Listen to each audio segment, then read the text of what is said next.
Hi, Sam. Thanks for coming on the podcast. Really appreciate it. You're going to be talking all things sourcing, refurbs, lettings, management, investments, pretty much everything to do with property. So, listen, thanks for giving up your time today and coming on. No problem. Thanks for having me on, Dan. Appreciate you inviting me. No worries. So you're Sam Watterson from Watson Co. So what is Watson Co? Right. So Watson Co is what I call my trading business. So when I got into my investing journey, it was important for me to pay the bills.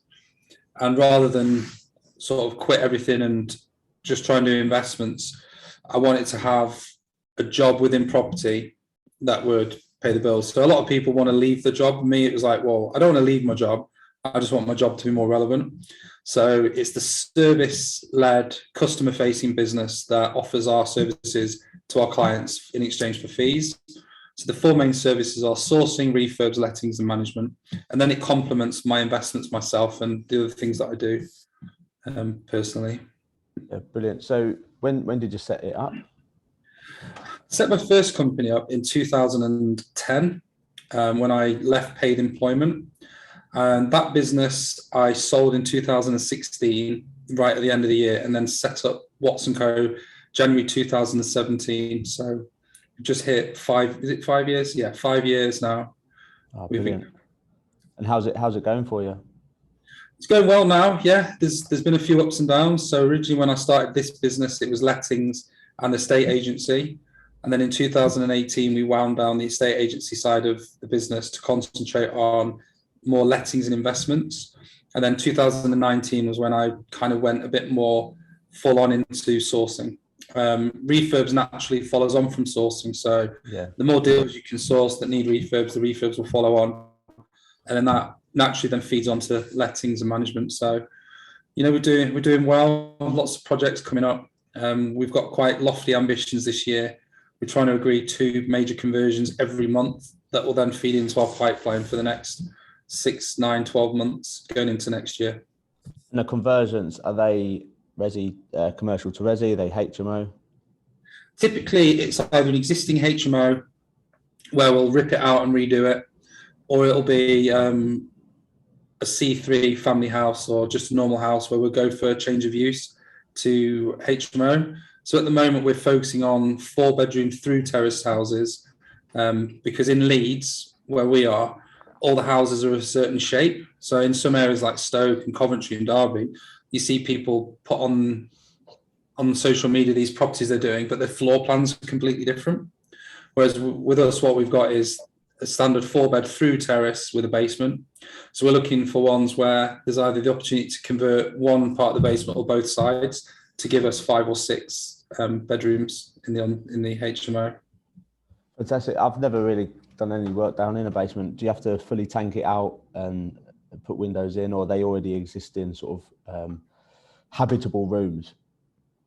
I wouldn't say they're habitable. Sometimes it might be an existing basement conversion that we just redo, but typically it would be digging out the floor, going right down into the foundations, putting in insulation, putting in a new floor, tanking it out completely, dry lining it, creating a bedroom, putting in an escape window for building regs for the HMO requirements, and putting in like a bathroom or an ensuite down there. So there's quite a lot of work goes into it, quite a messy job. But if you look at the returns you can get by increasing the number of bedrooms, the yields specifically on a basement room are really high. Well, it's interesting. No, I've never, well, one, obviously I'm based in Hull. I've not come across the type of properties that have the basements to obviously do that sort of thing, but it's definitely good to know that.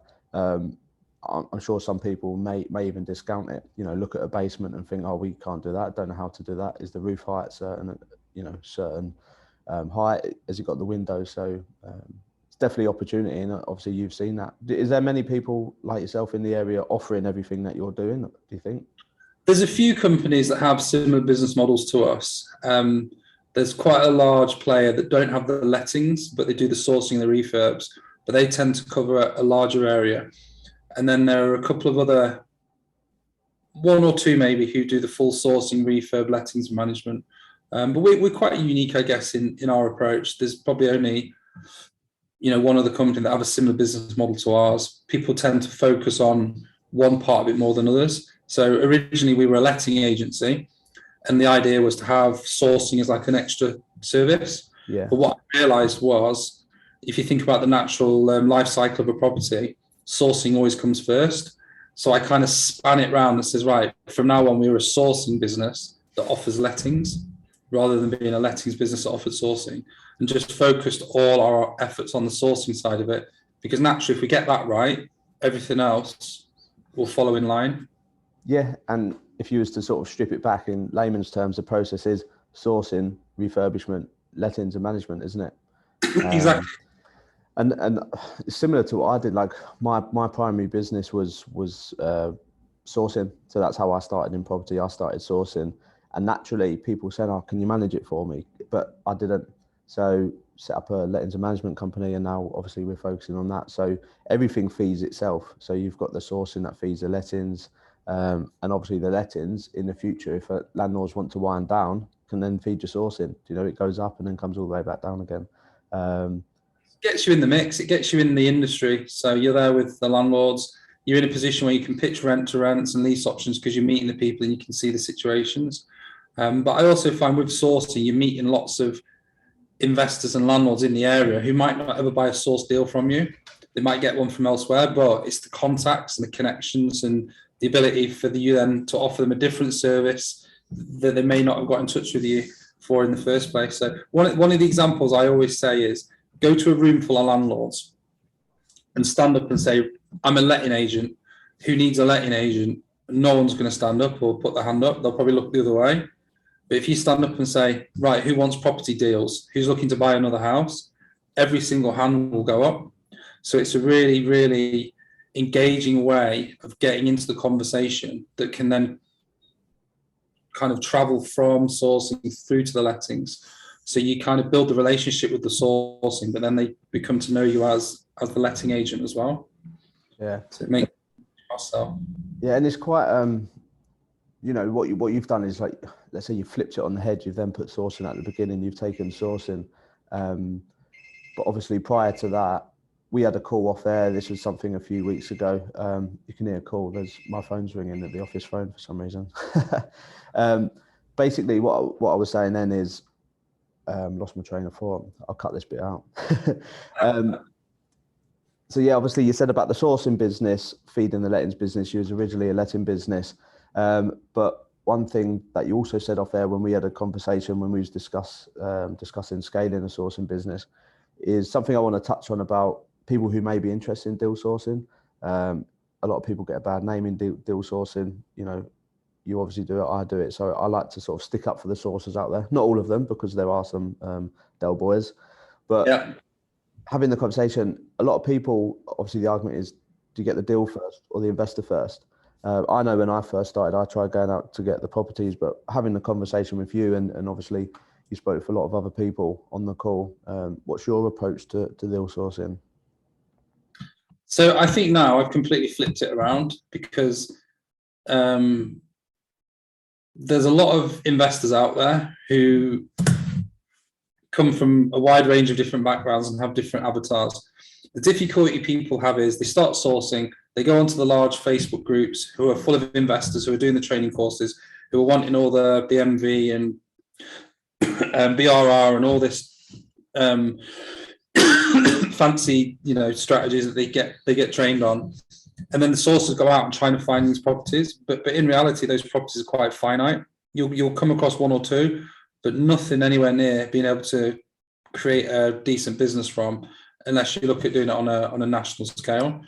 Now, what my focus is on is what works in my area, what properties work in my area. Okay, HMO conversions work in my area, buy-to-lets work in my area. They're not below market value, but they're on the market, but they work and people want them. So what I should do with my time is go and find the investors that are wanting to buy the properties that work in my area, and find the investors that are happy to pay me a fee to go and find them a house because they don't want to do it themselves. So rather than spending all my time trying to find deals for people that don't match up to their requirements or that are just impossible to find, I go finding the investor. And then once I've got an investor who wants what I can offer, finding them the property should be a lot easier.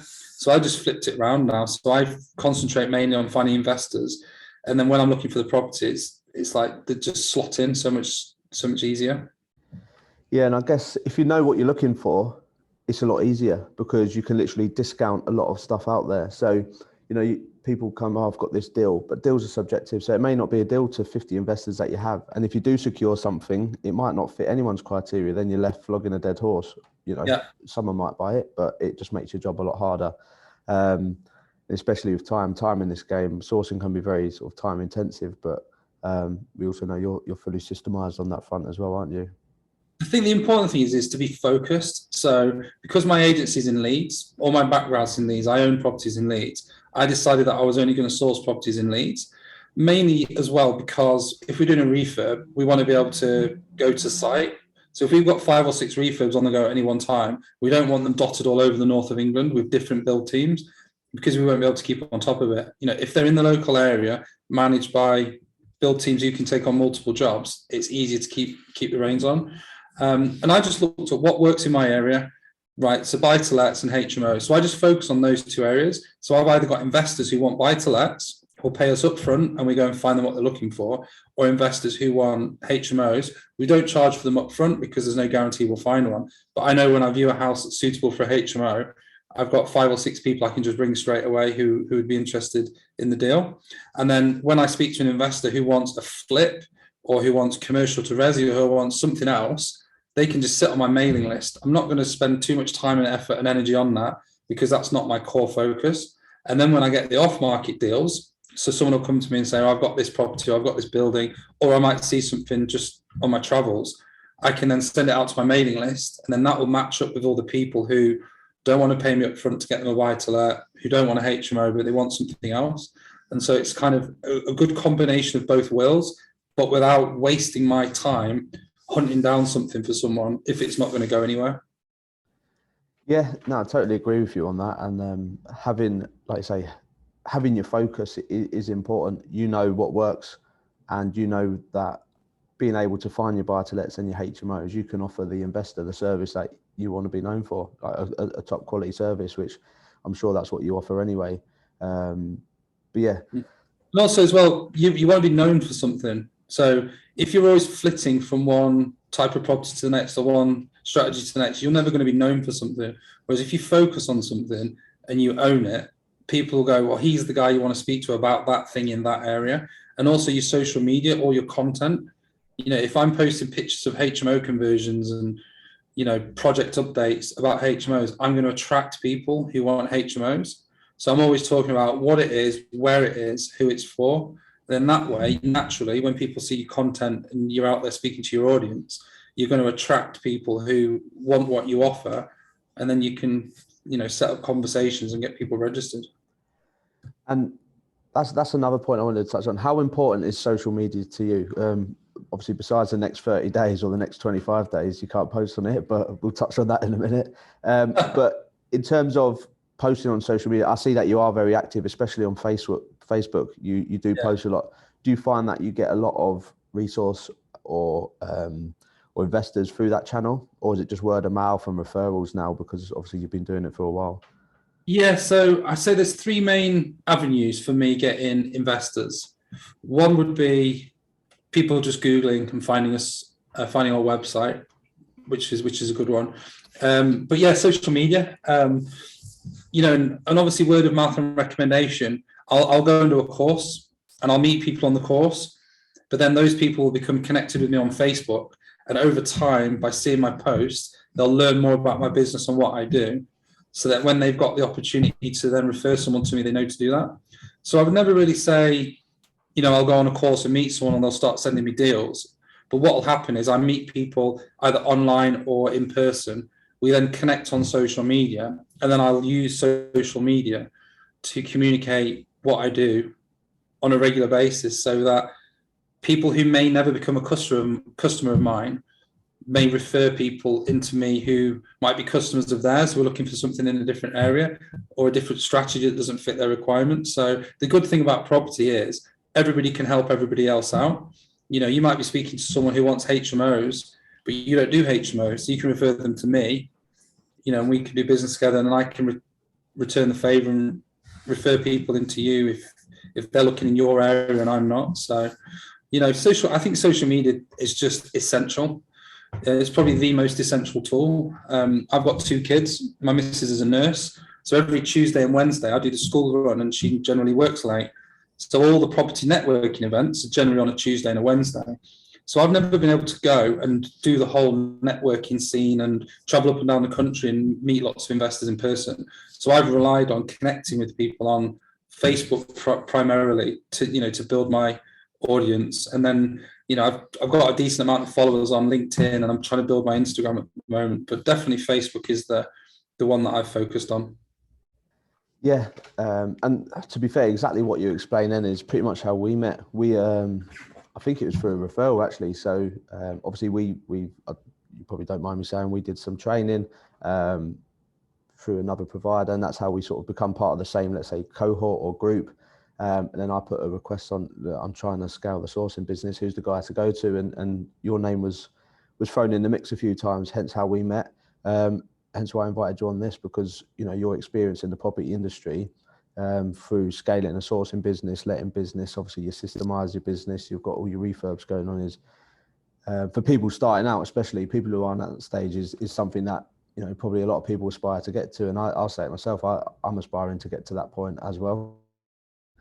So yeah, I agree with you on the social media front. I mean, I find with social media it can be hit and miss. You've got some people who are speak to this person. I've found now a lot of people who, I do property, well, my posts now, people who I probably never thought would have a look at my posts or be interested in my posts and they're the ones that reach out. People I went to school with, people who I went to university with, or people that I work with in a completely different industry when I was in full-time work, who have never really discussed property or had an interest. It's them people that come to you now, and probably the people that I think would come to me, they're in property, don't, because they obviously already know, let's say, other people or what they're doing. So it's about telling everyone what you do, isn't it, really, and just showcase.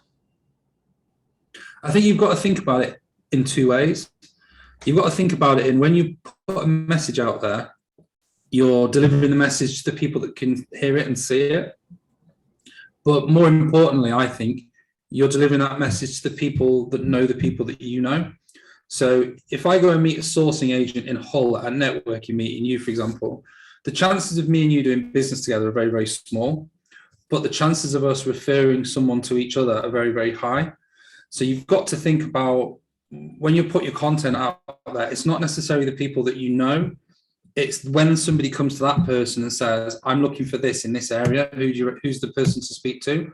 That's where you'll make the most impact, because we're on this call because 2 or 3 people recommended me specifically for a question you were asking about systems and automations, which we can chat about in a minute. But it's happened a few times where someone's got a deal and 3 people have recommended me as the person to speak to about that deal. I've spoke to the vendor direct and we've done a deal, and we're now on with a refurb on a property because 3 people recommended me to someone I'd never met before. So it's about making sure that your network knows what you do. So when people are asking them for advice and for recommendations, that they put you forward. Because I think if you're asking for a recommendation and different people who aren't connected recommend the same person, the impact of that in terms of the know, like, and trust factor is going to be massive, and you're going to be more inclined to go with that person because they've been recommended. It carries a lot more weight. Definitely, I suppose having the recommendations is probably 50% of the battle. Like you say, like, know, and trust, that's very important. But the fact that your name's come up a few times, you don't have to start from the bottom to try and win that person over. They already have their barriers down because there's 3 other people who they already have contact with who have referred you. So that is quite important. It probably, not that it's easy, it probably makes your job a little bit easier though, getting in front of that person. If you think about a funnel, now think about if you've got a specific thing that you offer and you tell 1,000 people, it might be 1 or 2 of those people are interested in what you've got to offer and everybody else isn't interested. But when somebody's looking for something and goes, who offers this? And then that person goes, well, this person offers that. Then you've got that straight connection where what they want and what you do connects. So when you have the conversation, it's a lot easier. And that's just something that compounds over time. It's not what you know, it's not who you know, it's who knows you. And so I think it's important with your social media that your posts always talk about who you are, where you are, what you do. And if you keep repeating that same message on everything, whether it be a video, photo, or written text, sooner or later, everybody that's connected with you will know what you do. And if anybody's not interested in what you do, they can just unfollow you or, disconnect the relationship. It's years since I viewed Facebook as a tool for keeping in touch with friends and family. If my parents want to know what I'm up to, they can ring me. If my friends want to know what I'm doing, we'll go out for a beer. Facebook personal profile is a business generation tool. And if my friends from school aren't interested in property, then they can unfriend me. But like you said earlier, it's the ones that will crawl out the woodwork after 15 years, who'll start paying attention, who are the ones you can then potentially do some business with. So yeah, it's massive. Yeah, I've never really viewed it like that. I mean, for people starting out and even for me now, like I do post, I do videos, I do selfie videos, but then at the back of my head, sometimes I'm still like, oh, what might people think? And I don't know, do you still get that niggle at times, or are you just over it now? You think if they don't want to, fuck them, they can unfollow me? I've always felt like that. If you look at my pre-property Facebook, I wasn't exactly filtered. So I've always had an attitude that people can think what they want. If people want to think I'm a dickhead, they can think I'm a dickhead on my terms. Yeah. You know what I mean? So I've never worried about what people thought about me, which is probably a positive, but also probably a negative at the same time. Should probably be a bit more self-aware, but I'm sure you are self-aware, but you're putting out the message that you want people to see, and it's a true message. It's a message, and like you say, if people don't like it, they can unfollow. And that's what, at first doing a video, I used to shit myself, oh God, what are people going to think? Now, I'm just not too bothered. Sometimes I think about it. Depends what mood I'm in, I guess, on the day. One thing you've got to appreciate about how Facebook works is it works on algorithms. Yeah. So if you post some content on your Facebook page and other people aren't interested in it, it's not going to show it up on their feed. It's only going to really show up on people who are taking time out to look at your content and engage with it. So every time you post a video, not everybody's going to see it. Every time you make a status update, not everyone's going to see it. It might be a small percentage of people. And then people that see it regularly are the people that want to see it because they engage with your content. So actually, Facebook does a really good job of, if you're being a bit noisy for certain people and they're not interested and they just keep scrolling past you, it'll stop showing your updates to those people. And, so you become less annoying. And every now and again, it might drop something in that they find interesting and valuable. Yeah, it's a good way of viewing it. I mean, I probably know all this stuff and a lot of people do, but it's not until you strip it back and actually think about it when, like you say, Facebook or social media has many documentaries on it, but it's such a powerful tool. They know so much about you, and they know what you like, what the people who know you like, and like you say, engaging in your content. But you touched on it a minute ago. I want to jump onto systems and systemizing, and I'll plug your course. You obviously do a course as well. So if you want to talk about that, talk about your course, what everyone aims to achieve. Cool. So let me sort of talk about more how I structure my business and how everything's organized in my own head. So before I got into property, I was in sales. So I'm a salesman. My job is to, when I'm in an opportunity to speak to someone about what we do, is to build a relationship and try and close that person into a sale. So what I do with my social media is I try and broadcast the message to a wider audience as possible, build up my connections on Instagram, LinkedIn, Facebook, wherever, so that more people know what I do, are interested in what I do. And then that should hopefully then funnel to the point where they either recommend me, or they pass my number on, or they send me a DM. Typically it'll be a DM. Or I've been watching you on Facebook. I'd be really interested in seeing if we can work together. So at that point then is when you want your systems and your automations to take over. So I've set up a system where people can click a link, fill in a registration form, go into my CRM system. It sends them a text message saying, book a call to speak to Sam. And then once they've done that, we're then on a Zoom call like this. So in theory, if somebody's come across my sign-up link, or someone's come across our website with the sign-up link on it, they can register automatically without me having to do anything. So the first that I often know of having an investor registered with us is when I look in my calendar and it says you've got a call at 1 o'clock with this person. So I've spent no time whatsoever on that apart from, you know, social media posts, I've spent no time on getting that person to connect with me and register. And then what I've got is someone who's reached out to me, who's been attracted to me and my business, and we're on a sales call. So we go straight into a sales call. And what I found was I've done a few courses and a few masterminds with other deal sourcing, you know, guys in the last sort of few years. And I was always doing deals, like every month, 1 or 2 deals, like turning over a lot of money, putting a lot in the pipeline. And other people were really, really struggling. And so I started to put on a few Zoom calls from time to time and say, like, look, show me some of your systems. I'll show you some of my systems. You know, I'll show you some of the things that work for me. And I realized that a lot of people are wasting a lot of time fannying around, and they're not spending enough time on the Zoom calls, meeting face to face, on the phone, selling. Like, you make money when you're on the phone, but they're too busy prattling about with admin and, you know, registering an investor with a piece of paper and not knowing who's on the database and not keeping in touch or any of that. So I was like, look, I've got a system that I've been creating over the last few years. Shall I put a course on and teach people how to use it? So what I created was, because my philosophy is all about finding the investor first and then go finding the deal, all my systems are based around that. And so I created the investor-led sourcing mastermind, and it's a 6-month course. And then what I do is, for 13 weeks, I run through 13 separate modules, taking everybody through the system setup and the infrastructure stage by stage. So I show them how to set the website up, show them how to set the CRM system up, show them how to set their automations up, show them how to register investors, what to say on the call, how to pitch, being paid up front. I show how to deliver your deals to the investors and the process to go through to get people interested, asking questions and closing the deals. I show them what social media channels to set up, what to post, how to post. I show them all the automations and all the tools. And the idea is, week by week, step by step, I talk people through it, so they're actually creating it as they go. So then at the end of the first 13 weeks, they should have all the infrastructure and tools in place.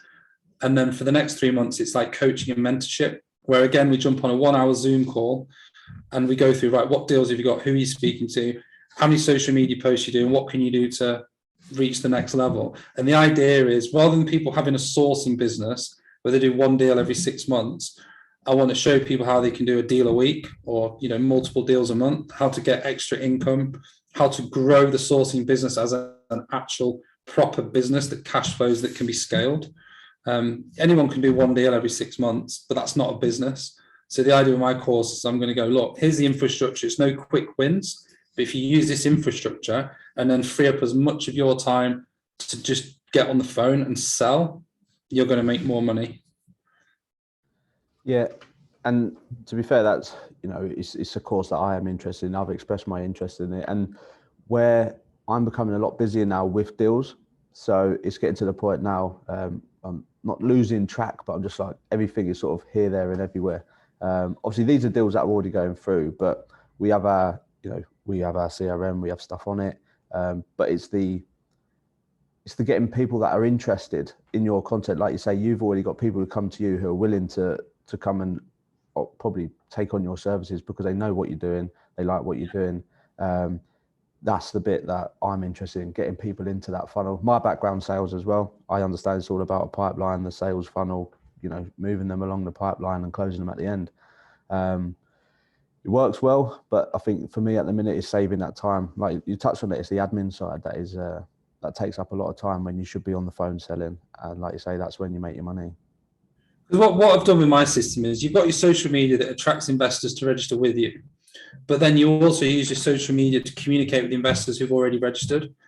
And what you're doing there is you're kind of just drip feeding them with, here's another deal I've done, here's a project I'm working on. And what happens is, investors that have registered with you and you've had the discovery calls with will constantly be reminded of you and what you're doing. And then they might loop back around, drop you a text or a WhatsApp or a Facebook or ring you. You know, my circumstances have changed, I want to do this. So you're always reconnecting with your investors. Too often people register someone. I used to do it. I'd register someone on a Wednesday and I'd be like, yeah, this guy's going to go, you know, I reckon we could do business with this guy. Come Monday, I'd forgotten who they were because something else had happened. I'd be busy with something else. And then I've also had opportunities where I've not sent deals out just because of the admin of sending the deal out, dealing with the questions. I was like, oh, I can't be bothered to send this deal out. because I can't be bothered to deal with it. I've got, I want to go and do viewings, or I want to go and do this. And what I've done over time is I'm just trying to streamline it as much as possible, so that when I send a deal out, I don't spend that much time sending the deal out. And then when people are interested, we have a set way of, qualifying them to get them to the point where we can just have the serious phone calls with people, rather than, having a half an hour phone call with 20 different people about a deal and none of them buy it. It's just time consuming. Yeah. So, and you get a lot of tire kickers as well. The good thing about the investor led is you have them pre-qualified, they're active, you've got the source of proof of funds, done the anti-money laundering checks. You're already like over that first hurdle, aren't you? You take a commitment fee, so they are ready and willing to buy.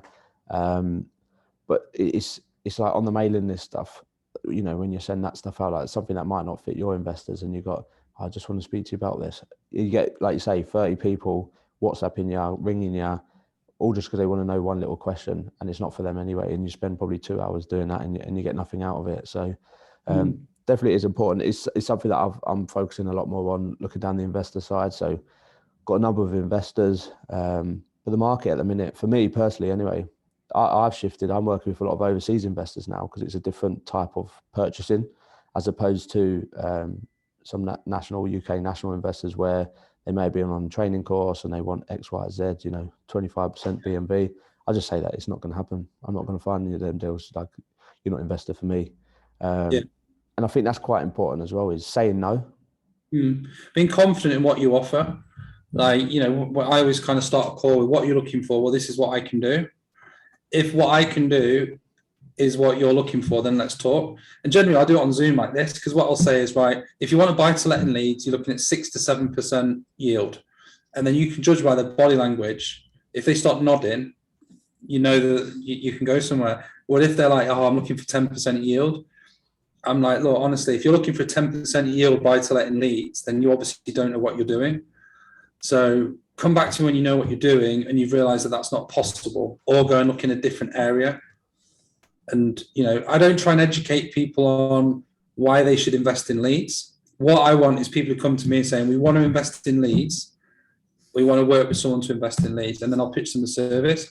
If they're coming going, I don't know whether it's Leeds or Birmingham or Newcastle, it's a different conversation, because I want my investors to be kind of like, look, we know Leeds is going places. We've done our research. We know the infrastructure's there. We know the city's going places. I've got relatives there or whatever. And then I can be like, right, well, I'm your man on the ground, so that you don't have to go through all the stress and the hassle and the logistics of trying to buy a house. Okay, so I'm not going to put you on the spot and ask you to pitch to me. You probably do it day in, day out. But let's say I come on a call with you. What's the typical buy-to-let property? So I'm an investor. I'm interested in a buy-to-let property in Leeds. So like you say, I love Leeds. I want to work with someone. I can see you offer sourcing, refurbs, letting and management. Talk me through it. What can I get? And the reason I'm asking this is because there may be someone that listens to this podcast, whether in the UK or abroad, that it might meet their criteria. They might be interested in Leeds and they will just want to know a bit more about what they can get. I think it's quite a simple one, and I don't really need to pitch. And these numbers might change, so don't take these as gospel depending on when you're listening. But I would say for a standard buy-to-let, nice and easy, safe investment, you're probably looking at a purchase price of around 100,000 and then a rent of 650. So that's going to give you a yield of, put myself on the spot now, haven't I? Yeah, both whack out the calculators. 650 divided by 7.8% yield. And that, that's a pretty good one. I bought one that completed last June for £87,500 that we're probably going to spend £3,000 on. So maybe into it for 90 grand, not including fees, and that'll rent for 650. And if you say like, would those numbers suit you? Then I'll pitch to you my service, about how we operate. And, as long as they want the product, then, it's kind of like, do you want the product? Yeah. Okay. If I find you a house that fits that criteria, would you pay me a sourcing fee for it? Yes, I would. Right. Well, let's change it round.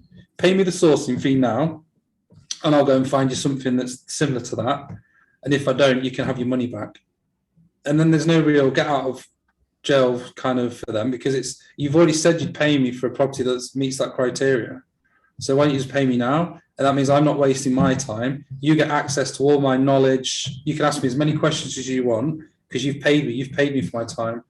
If you've got 50 investors on your mailing list all asking you questions, you're not going to get any work done. Whereas if you say to all of them, look, if you want to retain me and pay for my time and buy a property, you can ask me all the questions you want. So you're almost offering them a little bit of a mentorship as well as a property. So I don't really pitch what I do. I pitch what houses we can get. I'll give them an example of properties that we've sourced. And if they like those properties, then I'll explain why they should work with us. Yeah, I think it's important. Like the two things I want to touch on then is you've mentioned it. It's a service. It's a service you're offering. So, the fee that people pay you is because one, you have knowledge of the area. Two, you take away the hassle, the time, travel time, appraising. You can go into a property. It might be fully refurbished, ready to let, but you can basically go and view it, report back. If it fits their numbers, perfect. Do you know what I mean? And a lot of people out there want, below market value, all this sort of stuff. And I know I keep touching on it, and there's a reason being. It's because that is, one, it makes your life more difficult as a sourcer. Yes, then deals do come up, but it's instant gratification, isn't it? Everyone wants everything right now, and property is a long-term game. So going out finding properties, they rent well, the areas, where to go to, where to avoid, and you do everything through to the letting. So it's encapsulated. That fee, correct me if I'm wrong, just encapsulates everything, all your knowledge and all of the services wrapped up in one. Yeah, so I always sort of say we need to decouple property sourcing from being a commodity. Yeah. So people aren't buying deals. They're, like you say, buying a service. And me going out and doing a viewing on a property is only a small part of that service. Me actually delivering the property and it going through, that's where the value is, being able to deliver the vision of a property. And there's two types of people out there who want to buy houses. There's the people who want BMV and want all this. And there's other people who just have good jobs. They have a lot of money. They want property as their pension. The majority of properties that are bought for buy-to-let are not bought by investors. They're just bought by landlords who want a nice, safe, steady investment that's going to give them good returns, go up in value, and they can then leave it to their kids or sell it in the future and draw down the income for a pension. And they don't want these crazy, difficult strategies in these really bad areas. They just want something safe and secure. They're quite risk averse. And what you're then giving them is an avenue to doing that without having to dedicate their time, effort, energy into the process. Because it's not straightforward. It's not easy. They'd probably have to do weeks of due diligence on a deal or a property that you could do in seconds just because you've got the knowledge. And also having the contacts as well. Being able to have the contacts with the agents and the relationships so you can find out if there's opportunity to get a couple of grand off here and there and know when to test the boundaries. That just comes from doing it day in, day out. And you could be the best landlord or the best investor in the world. But if you're only buying one house a year, you're never going to be as good as me, no matter how many books you read or how many courses you want. I think that's a very important point. And I'm sure a lot of people will listen to that and think, like, some people click. Because I heard, someone told me this ages ago. It was beginning of 2020 when I heard someone say that to me, like, property, focus on it as in, there are people out there who, like you say, have lots of money, just want to plant their money into assets, and the way I think of it now is, Russian billionaires, and I know I'm talking billionaires, completely different scale. And, all they want to do is just put their money into a property. It's different scale. I'm talking whole, where you can buy things for 60, 70, 80K, but people just want to plant their money and leave it because it's better than sitting in the bank. And that is ultimately what it is. And like you say, it's not a commodity. It's not the deal, it's the service. Yeah. If you've got a lot of money, you've probably got that money from doing something. Now, do you really want to take yourself away from the thing that's made you all that money to learn this new thing? Or would you rather just pay someone a fee and get them to do it for you? So as a sourcing agent, you want to be seeking out those people, business owners, busy professionals, high net worth individuals, people who want a property portfolio, but they don't have the time or the inclination to want to go out and do it themselves.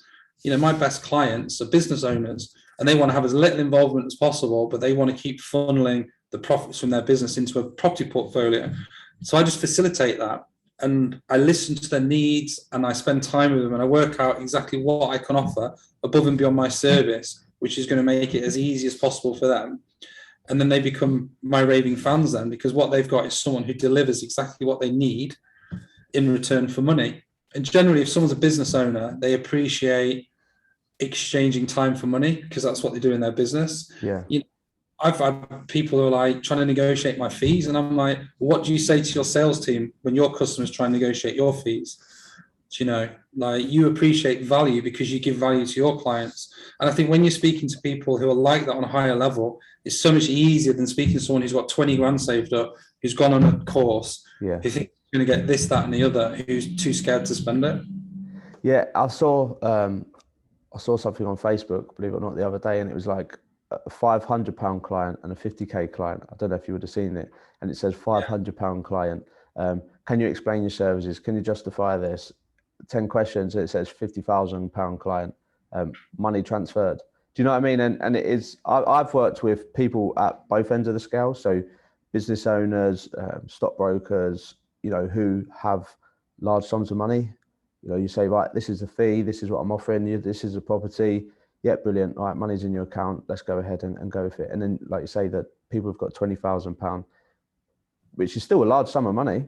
Don't get me wrong, but it's people that's like, you know, they really want to overanalyze and sort of mitigate any potential risk by asking hundreds of questions. So I think, you know, if I look for people, I look, like you say, busy professionals, lawyers, doctors, accountants, dentists, you know, people who don't have the time, and people who probably do have a large sum in a bank where 100 to 200k is probably a good amount.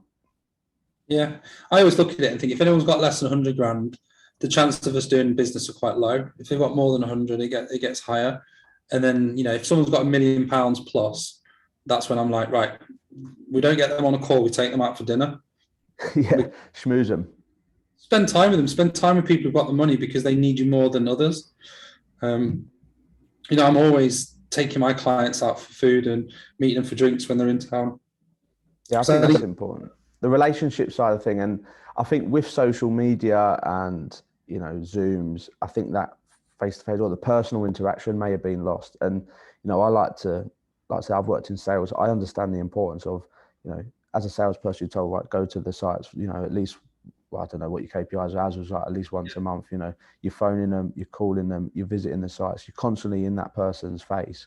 Because, and then if anything comes up, you're the person they remember because you've been active, you've been there. And I think that's important in this. You know, I'd get on a train to London to go and sit and have a nice dinner with someone. You know, if I know that we'd build a long-term relationship and they want my services, you know, that little bit of time and money you invest obviously will, you know, compound loads over time. Yeah, 100%.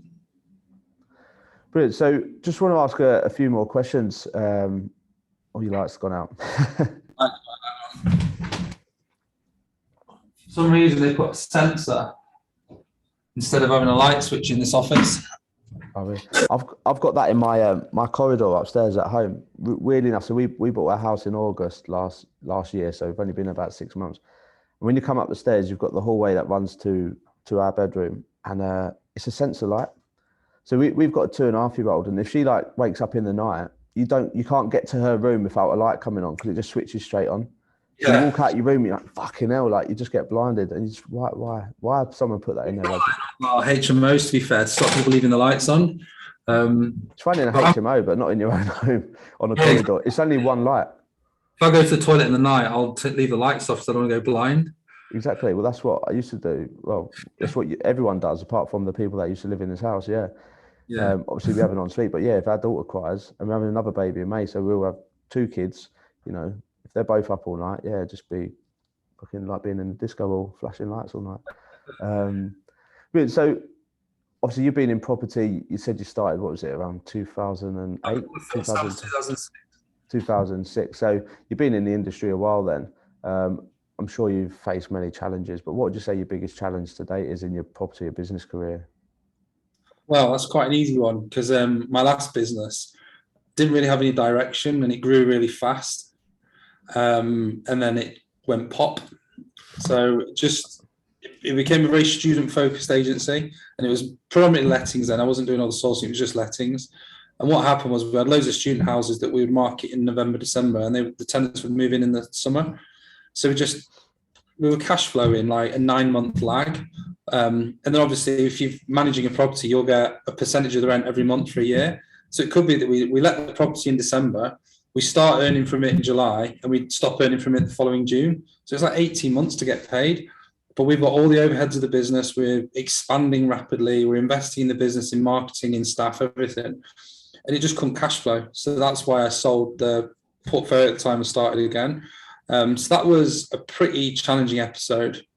But what it taught me was I decided I'd had enough. I was never going to do lettings ever again. But then because I had to get involved with the transfer of the sale and got back in the driving seat, I realized that I actually really enjoyed it. What was lacking was better systems and better processes. So that's where my kind of obsession with automations and systemizations came from. It came from running a growing, chaotic business that nearly sent me under. So I nearly lost everything at the end of 2016, managed not to, and just sort of went into 2017 with like just my knowledge and my experience and started everything again from scratch. Which strangely was one of the best things I've ever done, because the way I describe it is, imagine you've got a list, two lists in your mind, list of things that went wrong that you should never do again, and a list of things that went right. When you've got an existing business, every time you make a mistake, you're kind of plagued by it until you get it out of your system. If you take on the wrong customer or the wrong client or the wrong service, you're stuck with it until you can get rid of it. So what I did was I just went, right, all the things that I did wrong or I wouldn't want to do again, I won't do that again. And all the things that went right, I'll do more of that. So I basically started a business with like a pros and cons list. I just had all the pros. So I just made sure that every time I took on a property, it was done right. Every time we took on a landlord, it was done right. If you look at our Zoopla listings or our spare room, all our properties look immaculate. I won't take on a dodgy property. I won't take on a dodgy landlord. I've got a rule, and the rule is don't work with dickheads. So clients, contractors, staff, tenants. If someone's a dickhead, we don't want them anywhere near our business, and we will make enough money and we will grow enough by only working with the right kind of people that share our vision and our values. If someone's a penny pinching landlord who won't do repairs for a tenant, we'll just get rid of them. We don't need it. We don't need the money. We don't need the hassle. And by sticking to that rule over the last 5 years is given the new business such a stronger foundation. And I've made sure that we've grown a lot more sustainably. Like in the past, it was just like crazy rampant growth. Whereas now it's very much like we grow in stages. We move to a bigger office when we're ready for it. We staff up at the right time. We get the basics right. And if we have to grow a little bit slower, then so be it. Yeah, but also good. Brilliant. So, it's interesting to know that. Like you say, you've used all the positives from the previous just to go again. And I think there's a saying out there. It's like, if a millionaire if they lose their business, they tend to, I think it's like 70% of people who become millionaires through business and then lose everything become millionaires again through business. And they just seem to do it a lot quicker because they still have the network. They have the knowledge that they didn't have prior, and they have that expertise. So yeah, it's very interesting, and like you say, it is interesting that that's happened. And what would you say your biggest achievement is to date? I suppose it probably could be the same thing, couldn't it? If people ask me this, like, what's your biggest achievement? And I would say nothing. I wouldn't say I've achieved anything, because it's relative to where I want to be. Like, some people will be listening to this or be watching this and thinking, wow, he's done so much, or he's doing great things. And, they'll look at me on social media and think that I'm kind of up here, but I don't see it that way. I see myself as just getting started. So I wouldn't say I've achieved anything. If I was to have to answer the question, I would probably say having the resilience to start again, rather than, a lot of people will sell a business and go do something completely different. Whereas I recognize that I had all the skills in that field, and that all I needed was just to go back and have a better plan. So I kind of started again the thing that had gone wrong and made it right. So I think the resilience and the tenacity to do that, and the kind of strength of character, would probably be my biggest achievement. I was going to ask, so when you said, I wouldn't say I've achieved anything, let's stop that point and say, what do you want to achieve then? Where do you see yourself? What do you want to do? Where do you want to be? Do you want to be doing this nationally, sticking to Leeds? Good question. So the goal is to have the business set up and in Leeds, and then have my investment. So my ambition has always been a team of people bring the deals to me. We source some of them onto investors. We keep some ourselves. We do internally. I then raise investor finance to fund those deals, and we build a portfolio alongside selling the service. I think once I've got the business model in Leeds exactly how I want it, and pretty much operationally we're sound, I think where we need to, or I need to improve the business is the operational handbook side of things. So if I was to go and train up a new member of staff, how do I do it in another area? And also the marketing. So improve our, I do quite a lot of social media, which is free, but improve our paid marketing. So we've got a tap that we can turn on that will give us leads. I think once I've got those two things, I can then start to offer it out as a franchise and then take it national. And that would probably be one of my long-term goals. I think very numerically. So in terms of my goals, I want to do £1 million fee turnover in a calendar year. So that's £83,333 in a month. So I've got my target. I want to hit that. I want the business to be valued at a certain amount. So these are all things that I'm aiming for in the future. In fees, is that sourcing fees, management fees, letting fees, commission? Is it across all of the business, or is it literally just in the sourcing and refurb project management stuff? Refurbs, lettings and management. So across the whole business, all the fees, not just the turnover, just the fee income. My goal is to turn over £1 million in a year of fee income. Similar to mine. Mine's just revenue though, across all the businesses at the minute in terms of the investment turnover, because that's the stage I'm at. It won't be fees yet. I'll probably change that in a few years' time, but I want to hit the £1 million turnover across all the businesses. It depends what you class as your revenue. So what would you class as your revenue to go towards your metric? So what the revenue I would use are sourcing fees, PM fees, anything that comes through my sourcing side of the business. Then in terms of the management, so your management fees, tenant fines, so the percentage on top of project management, or the EPCs are different. Obviously the gross revenue, and then in our investment business would just be through gross rent. So that's another one. So it's the trading business, it's the fee income. So for example, if we charge 70 quid for an EPC, I wouldn't class £70 of that as our money. It'd just be, if 10 of that's the fee for arranging it, 60 is the contract, the 10. So I want that number to be £1 million. And then obviously, like you say, property income. I haven't really set myself any targets yet because I'm only at this moment starting to build my portfolio. But it'd be nice to get myself up to a certain number a month where I never have to worry about working ever again. And I could put less strain on the business personally by taking less of a wage and having it more come from investment income. And it'd be nice to have £1 million worth of rents coming through, wouldn't it? Every year. Oh, it'd be lovely, 83 grand a month rent.